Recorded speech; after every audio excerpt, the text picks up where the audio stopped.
yeebazibwe. Erinnya lyange nze Nakamya Shakira. Neebaza ekitongole kya Children Ministry empadde omukisa okubeera omubuulizi wa leero. Ntwala omukisa guno okwebaza abasomesa bonna abatusomesa mu Children's Ministry. Mwebale nnyo, mwebalire ddala, Mukama abawe omukisa. Katusabe. Kitaffe ali mu ggulu, tukwebaza ku bugabizizi bwo bw'otuwadde, tukwebaza ng'otukuumye n'otutuusa ku luno olunaku lwa Children Ministry nga tukyali balamu. Tukwebaza ng'otuyisizza mu wiiki n'otutuusa ku luno olunaku nga ffenna tukyali balamu. Tukusaba Mukama buli omu ali wano aveewo ng'alina kye yeetwalidde. Tubisabye nga tuyita mu Kristo Yesu omulokozi waffe. Nze nzikiriza nti Yesu Kristo yali tasobola kutugamba by'ataatuukirize. Nsaba omusomi wange atusomere Revelation chapter 1 verse 7 to 8. Laba ajja n'ebire era buli liiso lirimulaba, n'abo abamufunja n'ebika byonna eby'omu nsi bimukubira ebiwoowe. Weewaawo, amiina. Tugamba tutya? Olunyiriri luno lutulaga nti Kristo anaatera okudda mangu nga bwe yasuubiza. Abooluganda, awo lwatuuka. Ne wabaawo omwami ne Seera. Ne Seera n'azaala Lameka. Lameka n'azaala Nuuwa. Awo Nuuwa ng'awezezza emyaka 5 n'azaala abaana 3, Haamu, Sheemu ne Yafeesi.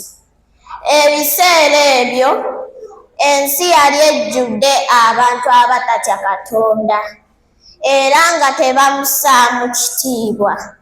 Naye Nuuwa yali talina nsobi yonna ewa Katonda. Abazadde baffe, osobola okutuuka ku mutendera guno nga tolina nsobi yonna ku nsi nga ne Katonda akuweera obujulirwa? Mwekebere mwekka. Bino tubisoma mu Genesis chapter 6 verse 7. Nuuwa yali asinza Katonda mu mwoyo ne mu mazima, era yali musajja omwesimbo eri Katonda. Lwali lumu Katonda n'agamba Nuuwa nti, nsazeewo okuzikiriza ensi eno n'amataba yonna, n'abantu, n'ebisolo, ne byonna ebissa omukka bijja kusaanawo, kubanga abantu basusse obujeemu, bakola byabwe. Awo Mukama n'agamba Nuuwa nti, weekolere eryato, omwo mw'olibeera ne famire yo. Ebyo tubisoma mu Revelation chapter 6 verse 14.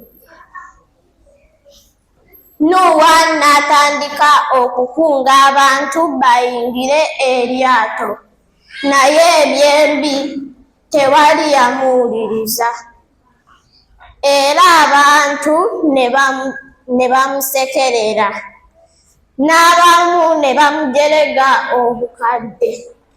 Naye Nuuwa teyaggwaamu ssuubi, yagenda mu maaso n'akola eryato. Ekiseera bwe kyatuuka ekya Mukama okutonnyesa enkuba, Mukama n'agamba Nuuwa nti, gwe yingira eryato ne famire yo. Ebyo tubisoma mu Genesis chapter 7 verse 1. Abazadde, abaami n'abakyala, abantu bangi bawulidde ku njiri ya Yesu Kristo naye ne batagikkiriza. Waliyo n'abalowooza nti ebyo by'Abazungu. Naye fumiitiriza mu mutima gwo weebuuze, wayiseewo bbanga ki bukyanga batugamba nti Yesu akomawo? Abantu bangi babivuddemu. Naye awo Kristo wayogerera ebigambo bino ebiri mu kubikkulirwa essula eya 14 olunyiriri olwa 12. Biki bye tuyiga mu lugero lwa Nuuwa? Ekisooka, ebiseera bingi Katonda atuwa ebbanga ery'okwenenya naye ne tuteenenya. Ekyokubiri, Katonda ateekawo obuddukiro bw'abo abatukuvu nga bwe twalabye mu kiseera kya Nuuwa. Tekikyasoboka. Ekyokuna, ekiseera kiyinza okuba nga kyawala naye kimala ne kituuka. Ekyokutaano, naffe mu mulembe guno bwe tuli tetufaayo era twabivaako. Naye bw'akomawo kati oba tunaamugamba ki? Ekyo kyebuuze wekka. Abazadde baffe mweteeseteese kyenkana ki? Oba nammwe mwabivaako dda?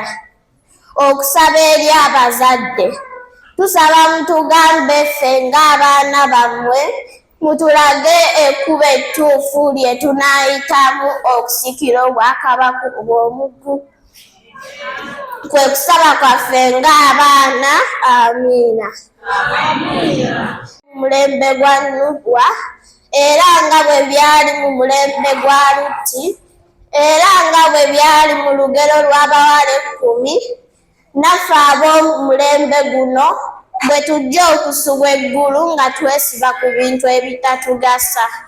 Saba nziremu ebigambo bino nga bwe byali mu mulembe gwa Nuuwa, era nga bwe byali mu mulembe gwa Lutti, era nga bwe byali mu lugero lw'abawala 10, naffe ab'omu mulembe guno bwe tujja okusubwa eggulu nga twesiba ku bintu ebitatugasa. Mukama abawe omukisa. Mu ggulu tukwebaza ku bugabirizi bwo bw'otuwadde, tukwebaza ng'otuyizizza mu luno olunaku n'otuusa ku luno olunaku nga tukyali balamu. Tukusaba Mukama buli omu byawulidde Mukama n'abatabaddewo Mukama basobole okubigabanyaako n'abalala. Tusabye nga tuyita mu Kristo Yesu omulokozi waffe. Amen.